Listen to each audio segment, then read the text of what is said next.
সরকার ভুল করে সেটা হচ্ছে আমদানি নীতিতে আমরা ওই বছরের শেষে যখন দাম বাড়ে তখন আমরা ছেড়ে দিই, আমদানি করতে দিই। 99% অফ দ্য 99 না, মানে 100টা প্রোডাক্ট হলে একটা প্রোডাক্ট বাদ দিলে আর সবগুলোর দামই কিন্তু স্থিতিশীল বা কমেছে, কিন্তু একটা প্রোডাক্টের দাম বেড়ে গেছে এবং সেটার কারণে আমাদের এই মূল্যস্ফীতির এই চাপটা আমরা অনুভব করছি। কাজে এই জায়গাটাতে আমাদেরকে আরেকটু নজর দিতে হবে কিভাবে এগ্রিকালচার সাপ্লাইটাকে আমরা প্রেডিক্টেবল করতে পারি, আমদানি নির্ভরতা আমাদের যায় নাই, যাবেও না, এবং আমদানিকে একটা প্রাইস স্টেবিলাইজেশন টুল হিসাবে ব্যবহার করতে হবে। যে জায়গাটায় আমি সরকার হয়েও বলবো সরকার ভুল করে সেটা হচ্ছে আমদানি নীতিতে আমরা ওই বছরের শেষে যখন দাম বাড়ে তখন আমরা ছেড়ে দিই, আমদানি করতে দিই।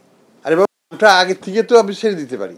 কথাটা হলো আমি সরকার বাংলাদেশের যে দাম আছে আমদানি বিদেশ থেকে দামের উপর আমি 20% ট্যাক্স বসিয়ে দিই, যে ইচ্ছা আনবে। বাংলাদেশের দাম কৃষকের কাছে 20%, বিশ্ববাজারে চাইতে 20% বেশি তো হওয়ার দরকার নেই। এইটা থেকে এনশিওর করে আমরা আমদানি নীতিকে আমরা এখনো case by case, year by year করতে গিয়ে যেটা হয় ওই বছরের একটা সময় যে চালের দাম, এবং তখন আমরা নড়ে চড়ে বসি এবং বাই দ্য টাইম আমদানি আসে বছর শেষ, তখন নতুন চাল চলে এসছে। তো এই ভুলটা আমরা আবারও করতে যাচ্ছি। আমি এর ব্যাপারে কথাও বলেছি ফাইন্যান্স অ্যাডভাইজারের সাথে, যেটাকে আমাদের একটু দ্রুততার সাথে করতে হবে।